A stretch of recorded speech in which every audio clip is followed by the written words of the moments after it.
ପାଇଁ ରାକ୍ଷୀ କିଣିବା ପାଇଁ ବହୁତ ବିଜି ଥିବେ।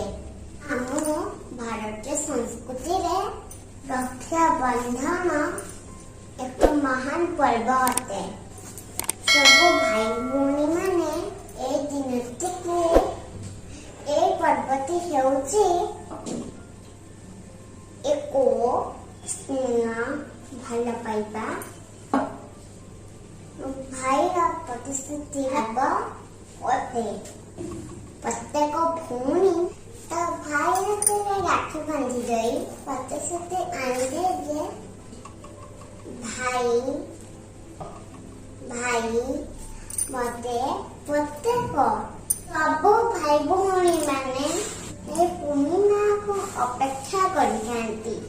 ଶ୍ରାବଣ ମାସର ରାକ୍ଷୀ ପୂର୍ଣ୍ଣିମା ଦିନ ଭଗବାନ ବଳଭଦ୍ରଙ୍କର ଜନ୍ମଦିନ ପାଳନ କରାଯାଏ। ଏହି ଦିନ ଘରେ ଥିବା ବଳଦ ମାନଙ୍କୁ ମାନଙ୍କ ସିଂହରେ ରାକ୍ଷୀ ବନ୍ଧାଯାଏ ଖାଇବାକୁ ଦେଇଥାନ୍ତି।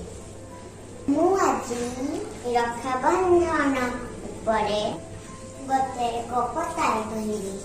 देरी न करी चैनल शुणिबा। महाभारत जुगर कथा प्रभु श्री कृष्णकर सुत देवी नामरे जड़े खुड़ी थिले।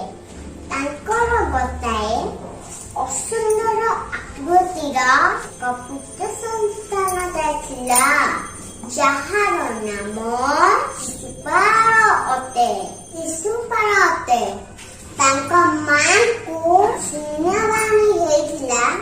ତାଙ୍କ ପୁତ୍ର ଯାହାର ପାର୍ଶ୍ୱରେ ସୁନ୍ଦର ହେବେ ତାଙ୍କରି ହାତରେ ବି ମରିବେ।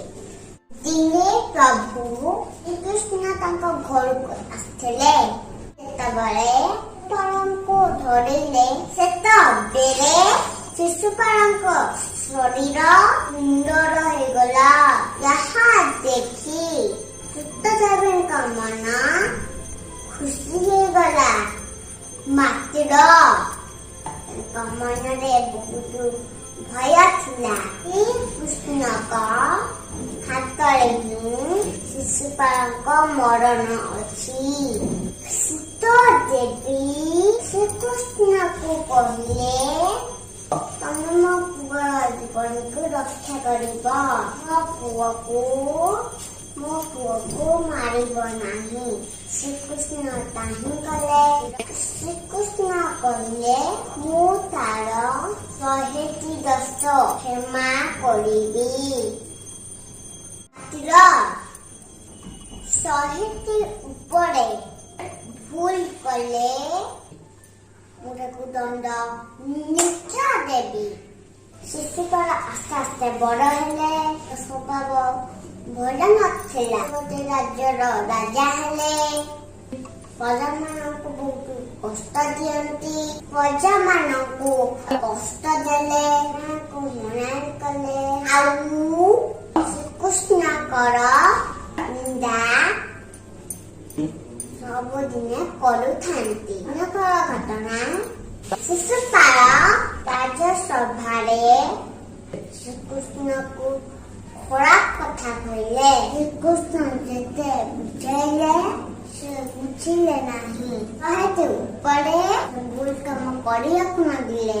ବହୁତ ଜୋରରେ ଶ୍ରୀକୃଷ୍ଣକୁ ଗାଳି ଦେଲେ। ଶେଷରେ ବାଧ୍ୟ ହୋଇ ଆଙ୍ଗୁଠିରେ ଥିବା ସୁଦର୍ଶନ ଚକ୍ର ଦ୍ୱାରା ଶିଶୁପାଳକୁ ମାରିଦେଲେ। ଶ୍ରୀକୃଷ୍ଣଙ୍କର ଆଙ୍ଗୁଠି ଚକ୍ର ଦ୍ୱାରା କଟି ଯାଇଥିଲା। ଆଙ୍ଗୁଠିରୁ ବହୁତ ଜୋରରେ ରକ୍ତ ବାହାରୁଥିବା ସବୁ ଲୋକମାନେ ଯିବାକୁ ଲାଗିଲେ। ମାତ୍ର ଦ୍ରୌପଦୀ ସଙ୍ଗେ ସଙ୍ଗେ ଥିବା ଲୁଗାର କାନି ପୋଛିକି ସଙ୍ଗେ ସଙ୍ଗେ ଶ୍ରୀକୃଷ୍ଣଙ୍କ ହାତରେ ବାନ୍ଧି ଦେଲେ। କୃଷ୍ଣଙ୍କ ରକ୍ତ ବହିବା ବନ୍ଦ ହେଇଗଲା ଏବଂ କ୍ରୋଧ ଦୂର ହେଇଗଲା। ଶ୍ରୀକୃଷ୍ଣ ଦ୍ରୌପଦୀଙ୍କୁ କହିଲେ ବାନ୍ଧି ବଡ଼ କଷ୍ଟ ଦୂର କଲ। ପ୍ରମିସ୍ କରିଛି ବିପଦରୁ ରକ୍ଷା କରିବି। ଦିନେ ସବୁବେଳେ ଦୁଃଶାସନ ଦ୍ରୌପଦୀଙ୍କର ବସ୍ତ୍ର ହରଣ କରିଥିଲେ। ଠିକ୍ ସେ ସମୟରେ ଶ୍ରୀକୃଷ୍ଣ ଶହ ଲୁଗା ଦେଇ ଦ୍ରୌପଦୀଙ୍କର ସମ୍ମାନ ରଖି ପ୍ରତିଶ୍ରୁତି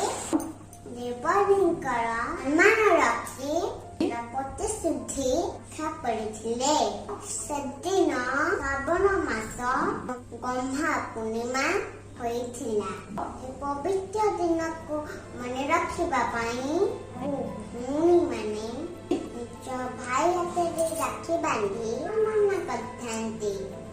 ଭାଇମାନେ ମଧ୍ୟ ଭଉଣୀକୁ ସୁଖ ଦୁଃଖ